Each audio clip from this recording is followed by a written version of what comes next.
My name is Michael Rosen for the Archive of American Television. It is October 20th, 1999, and it is my great pleasure to interview Florence Henderson in New York City.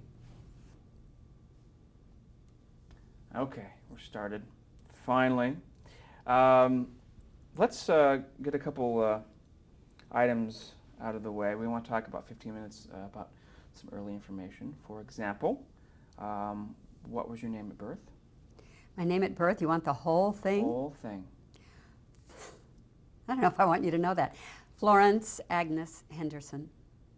Any nicknames? My family calls me Florency, Florency. Wow. Don't ask me why. I won't. When were you born? Well, okay. Can you tell me that? On Valentine's Day, February 14th, 1934. Terrific. Where were you born? I was born in a little town in southern Indiana called Dale. Dale. What was it like growing up in Dale?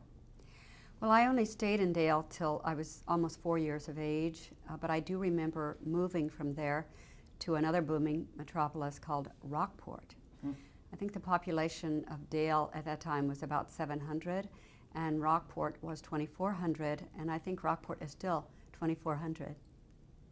Amazing. What was your mother's name? My mother's name was Elizabeth Elder. What did she do? What did she do? Mm-hmm. My mother raised children. She worked in the fields with my dad. She raised 10 children. She delivered half of them by herself on a little farm. In Kentucky and Indiana, we're just separated by the Ohio River where I grew up. And a lot of times she didn't have a doctor. She told me if the doctor managed to get there, she'd make him wait outside till we arrived, and then she'd let him in. But a tremendous survivor, a real pioneer woman. 10 children. That must have been a handful. 5 boys and 5 girls, and when you think there was no electricity, no washing machine, no electric stove, none of those things, no diaper service. I really don't know how she did it. Where did you fit in that 5-girl?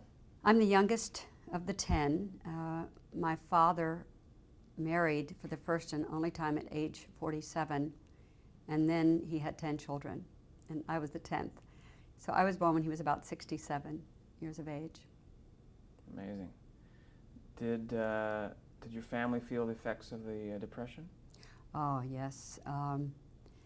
When I came in, well, in 1934, all I remember is that we were extremely poor.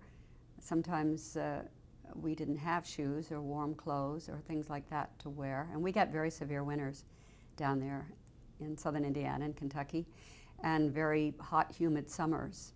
And I don't remember getting any new clothes or anything like that growing up. But I do remember having a lot of fun. I came out singing, my mother says, and by the time I was 2, she had taught me 50 songs.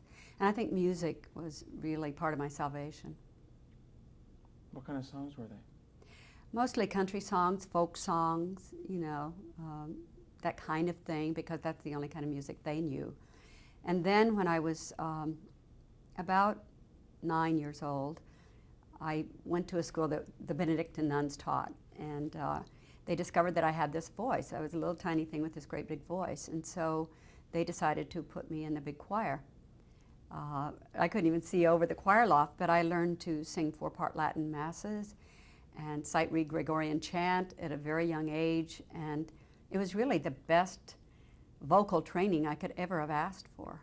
And I had to sing, 2 masses every Sunday. So I hope that counts for something. I think it I hope it does. Yeah, I did that actually through most of my years there, through high school. So you had a natural talent. Well, I think that God does give us all different gifts, and sometimes it takes people longer to find what that gift is, but I was just lucky that I found it early, and I loved to entertain.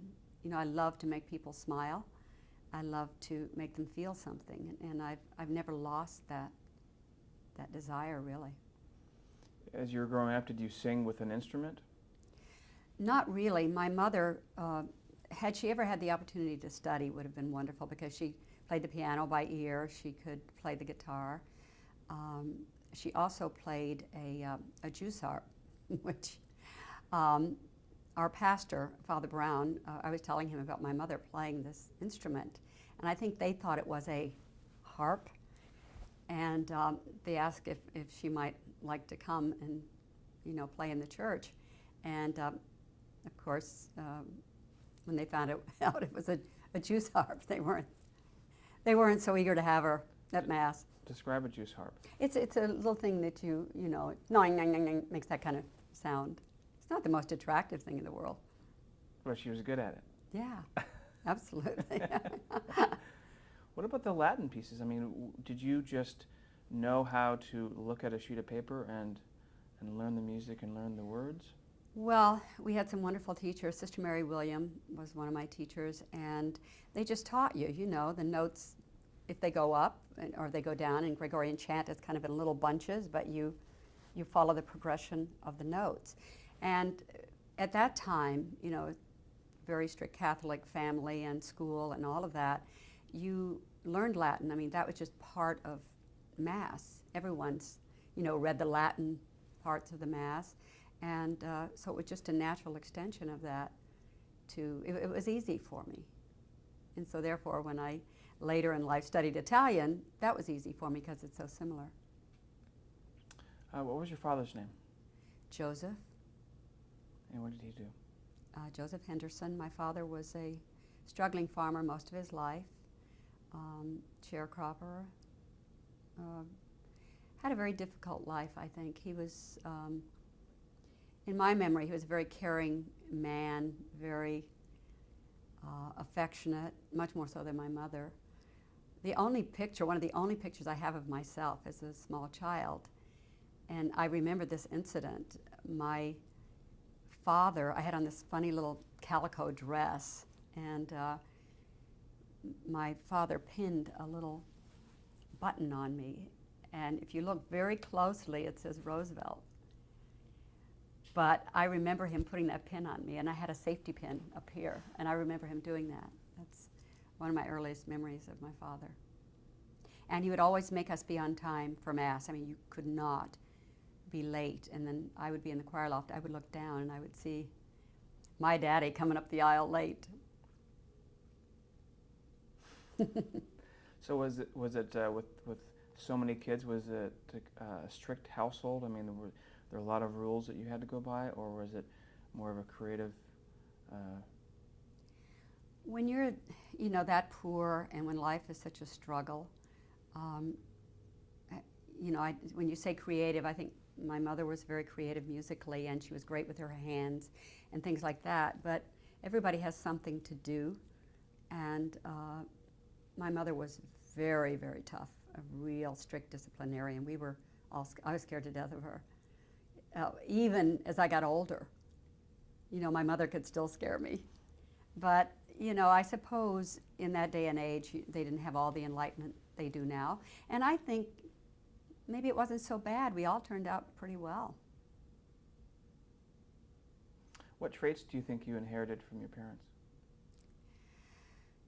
From my mother, I think the ability to survive, to face adversity and hang in and overcome it.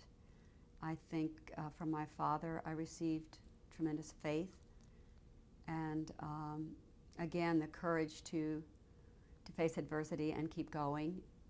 My father had a favorite speech that I heard so many times in my life. He would, we'd all roll our eyes, and he would repeat himself, and we'd all much prefer my mother's hand, which was quick and swift and hard, but my father would raise his hand but never lower it, but he loved to talk and give you advice and things like that. But one of the speeches that he made so often that I have thought of throughout my life, and I think it's been a very wonderful thing for me, because he would say, Gal, and I think he called me that because he couldn't remember my name. He would go down the list and get to me, and he'd just go, Gal, But he would say, we don't have many material things. We don't have much money. but we have a wonderful character and a wonderful reputation. And he would say people can take your money and your material things, but they can never take your character and your reputation. You give that away. And I've tried to remember that all my life. I can still hear him saying that. You don't roll your eyes anymore at that, do you? No, I don't. I go, wow, what a smart man he became, as Mark Twain used to say. Besides singing, what other hobbies did you have? Well, I loved to read as a child. That was my best friend. I wanted to read anything I could because we were a large poor family, and in those days, you know, you bought your school books, and that's how you know, got your learning, so to speak. And I know this one year we could not afford school books. And it was one Christmas, and my older sister Pauline, who was working by then, gave me my reader for Christmas. And it was the best gift that I ever received. And to this day, I still love to read. It's a great friend. I would say that was my hobby. I didn't have a whole lot of things to do, you know, in terms of, you were always working. I mean, I started working when I was 8, taking care of other people's children and Like babysitting? cleaning houses, much more than babysitting. I lived with families from time to time, and oh, I tell you, I'm the best ironer. I can do laundry and scrub floors and all those things. That's what we did. As far as, I think music was extremely important to me. I loved that. Always loved to dance from the time I was a little kid. Just put the music on, and I was moving. And I belonged to the 4-H club when I was a young kid. And Describe what the 4-H club is. 4-H club was it still is, it's a very wonderful organization for young people, mostly I think in small towns and rural areas. You know, you can take cooking, baking, pigs, cows, I mean, you know, all kinds of things like that. And so I won a blue ribbon for my devil's food cake, which my sister Pauline helped me make, I have to say. And I won a trip to the Indiana State Fair at Indianapolis, and that was one of the biggest thrills of my life. Now I go back every year and sing at the Indy 500, and I still go, wow, this is neat. Wow. Yeah. I was going to ask you what authors you enjoy reading. I just love reading primarily biographies and autobiographies. I love to know how people did what they did. Even when you were young? Yeah, I loved reading about historical figures, and I loved reading about saints and how people could manage to be so good and live in this world. Being raised a Catholic, you read a lot about the martyrs and all of that. You know, that's the Bible stories, that's what you grew up reading. But I just find those kinds of books fascinating. I love books like Primary Colors, and I'm reading George Stephanopoulos' book now. Very interesting, fascinating. So I just try. I've got Tiz. I love Frank McCourt's Angela's Ashes, one of the all-time great books, I thought. And it touched everybody's soul, but it seemed to really touch mine. I could so relate to him and his childhood and his life. And I loved Memoirs of a Geisha, because that was all about survival, I think, that character. So what did you want to do when you grew up? I mean, at a young age, singing and working and all that, did you have plans? When I was very young, I loved helping people and making people feel better. I thought, well, maybe I would try to be a doctor or a nurse or something like that. Then I thought I might be a nun, because they were so good to me and helped me so much in my life. But I thought, oh my gosh, if I become a nun, in those days I wouldn't be able to drive a car or go to the movies or do any of that, so that didn't last too long. But the thing that always stayed with me, that I always knew that I wanted to do, was entertain people, be an entertainer. And I think that word is bandied about a lot, but I think there's a big difference between just being an actress or just being a singer or a dancer but an entertainer, I think, involves communication. It involves so many different levels, at least for me. So when was the first time that you appeared on stage in front of an audience? Do you remember? Well, I remember as a little kid passing the hat. I can remember that on Sundays.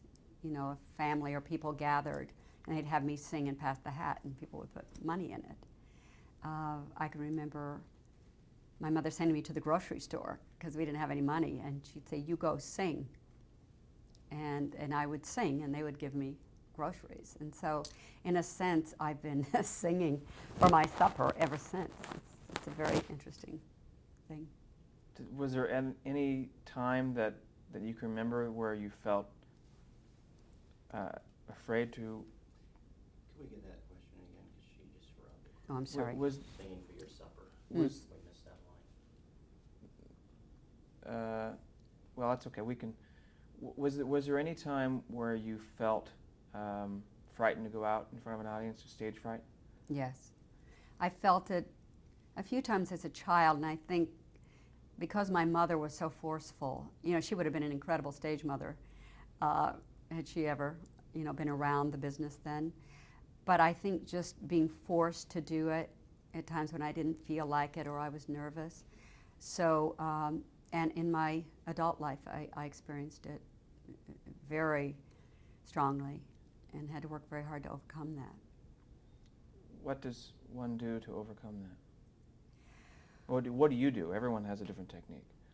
Well, for me, I tried all kinds of things. I never gave in to it. I mean, I would still go out and perform, but it would be very difficult for me. I would really suffer before I went out. And I talked to my old friend Mary Martin. She said the older she got, the worse it got. Helen Hayes told me the same thing. And I think because the longer you're in a business, the more you learn, the more you know that you don't know a lot of things, and you know the pitfalls, and you know you're being judged all the time. I think it comes back to judgment for me. Always being judged. I just love it when I can just entertain an audience and I don't have to worry about somebody going, that wasn't perfect or this wasn't perfect. But I know that's part of the business. How I dealt with it eventually was I went and had hypnosis, which helped me tremendously. And I've learned self-hypnosis, which is a very valuable tool for anyone, but it really has helped me. So you would do that, you still do that to an extent today if you were going out on stage? Yes, I don't experience the terrible fright that I used to, but if I feel any kind of that feeling in your stomach, as Lily Pons used to say, she always threw up. She would become so scared. And a lot of performers, I mean, it's kind of masochistic in a way, but a lot of performers do suffer from it. And some see it as a process. A lot of people see, as a matter of fact, I think one of the things that triggered mine, I read once that someone said if you didn't have stage fright, you weren't any good. And I think I thought of that, and I'm highly suggestible. And I think I thought, oh, because I was feeling pretty relaxed, I better get a little tense here and make myself really crazy. Little did I know how easy that would become. What high school did you attend? I went to a school that no longer exists in Owensboro, Kentucky called St. Francis Academy, which was eventually brought into a new Catholic school that was built in Owensboro, Kentucky called Owensboro Catholic High School, which is still there. But St. Francis Academy for me was like going to, I don't know, being a Rhodes Scholar, coming from this little town in Rockport, Indiana. Well, just across the Ohio was Owensboro, Kentucky. And that's where I went to high school. I was very fortunate. I rode a bus from Rockport across the bridge to across the Ohio to Owensboro, Kentucky. And I just met a lot of people there that had much better lives than I did. And I think it really gave me something to aspire to, a goal. And one of my best friends in high school was very wealthy, and she had a gorgeous home, and it was the first time I ever heard a record of an opera. And I thought, wow, that's pretty amazing. And we have remained fast friends all these years, and it was really her family that sponsored me to New York to study right out of high school. And where did you study in New York? I went to the American Academy of Dramatic Arts, and when I look back, I mean, the sheer gall is pretty astounding. That I had not really auditioned, so there was the chance that I would not be accepted. But I flew into New York, just seeing New York City for the first time when you've come from a very small country town is so overwhelming. But I remember going to the Academy and meeting Mr. Jellinger, who's, you know, still so highly respected in the theater. He's long since passed away, but I had to audition for him. And I had chosen this scene from a play called The Subway. Don't ask me why. I had never seen a subway. But I did this scene for him, and I was accepted, and went on to complete 1 year. And then went to an open call, which means you can audition without belonging to the union, for a show called Wish You Were Here for Josh Logan and Harold Rome, who wrote the score. And they would both figure very heavily in my life later. I know, and I want to get into that, but I want to go back for a second. When was the point where you decided that you wanted to pursue dramatic arts as opposed to singing? Well, I had met this wonderful lady in Owensboro, Kentucky, Christine Johnson, who created the role of Aunt Nettie in Carousel.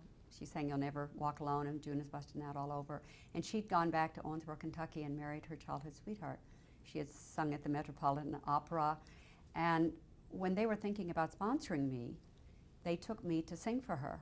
And they said, if she thinks you have any ability, we'll consider it. So I went and I sang for her.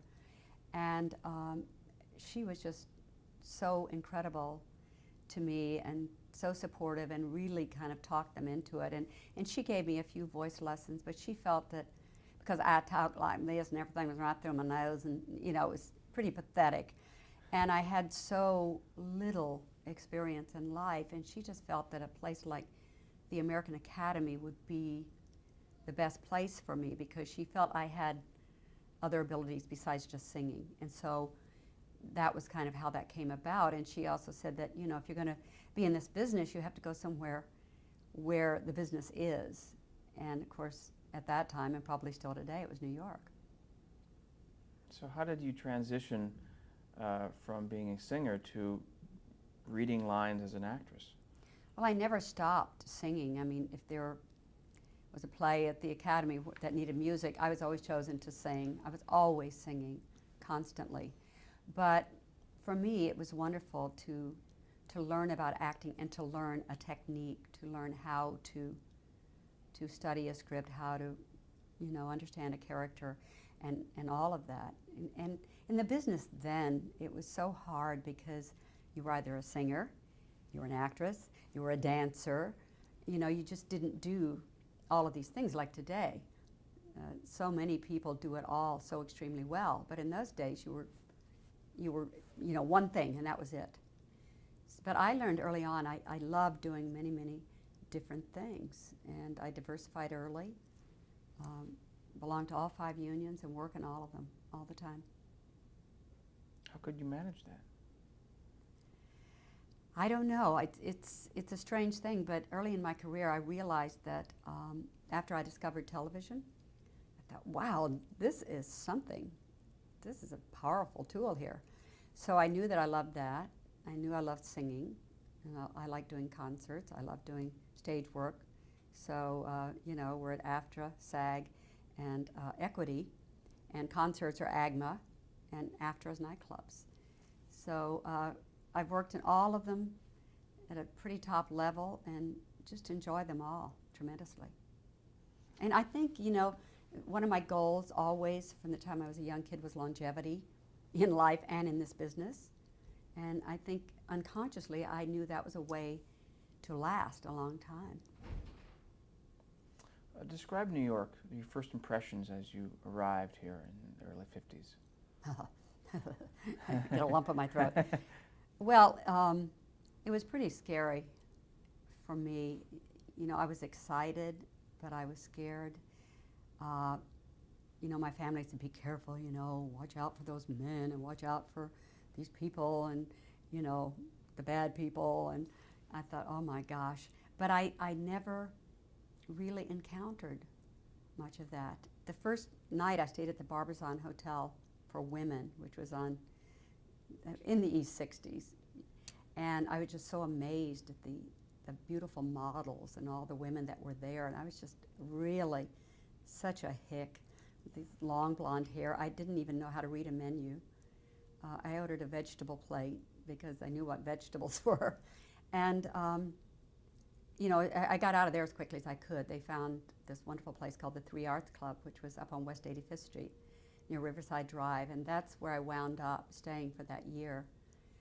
And women from all, you know, walks of life that were somehow in the arts, really, but some were in advertising, dancers, singers, all ages. It was a very exciting time. A little noise back in the background. That's showbiz, you know. That's There's always showbiz. someone Don't mind the noise. trying to get your dressing room. Well, let's go back to Joshua Logan, and tell me how that came about and what that experience was like. Well, I was at the academy one afternoon, and a lot of the kids had gone to this audition, and they said none of us were right for it, none of us were called back, you should go. And one girl gave me a piece of music, and they said, you need a bathing suit, and they gave me this bathing suit. So I went down to the Alvin Theater, and finally came my turn. It really was a cattle call. I mean, there were just hundreds of young people there. And so I went out on stage and I sang, and Josh Logan, you know, I didn't realize that was Josh Logan at the time, but asked me if I had a bathing suit, and I said, yes, sir, I do. So I went down to the basement to put on this bathing suit, and the bathing suit did not fit me, and I'm down there stewing. It was too short and it was too wide, and I thought, what will I do? And this wonderful old stagehand named Charlie Bauer was down there, and he saw me fretting, and he said, well, I'll get you some safety pins. And he helped pin me in, and you know, it's kind of a lesson, an early lesson for me of turning a negative into a positive, because I came up on stage, and it came time for me to walk out. I'm like holding this bathing suit and kind of doing this, and Josh Logan said, do you have a problem? And I said, well, this isn't my bathing suit, and yeah, I'm just having a little problem here keeping it up. And they kind of laughed, and they called me back for a second audition. So the next time I came back, I sang again, and he said, did you bring a bathing suit that fits today? And I said, yes, sir. So I went down to the basement, put on the bathing suit that fit, but they remembered that. And I came up, and the show was Wish You Were Here, and I was hired, and I wound up singing in the chorus, and wound up with a small part. I was the new girl at Camp Carefree, and my line was, I loved it, I would sashay across the stage and go, can I still see the game? And then after that, I would run down to the basement and change clothes real fast to get into the next scene. And this one night, I ran down the stairs. I was so happy, you know, I'm working, I'm, you know, doing the thing I love, and I was singing at the top of my lungs. And Bobby Griffith, of course, who went on to become an incredible producer, was our stage manager. And he comes to the stairs and yells, who in the hell is that down there singing? Jack Cassidy sounds like a soprano on stage. Well, it was me. That's wonderful. So I didn't do that again, needless to say. And this was on Broadway? Yes, yes. Wish You Were Here on Broadway, big hit. Josh Logan said it would run a long time. I stayed in it a short time, though, because I went to another open call. And we'll talk about that on the next tape.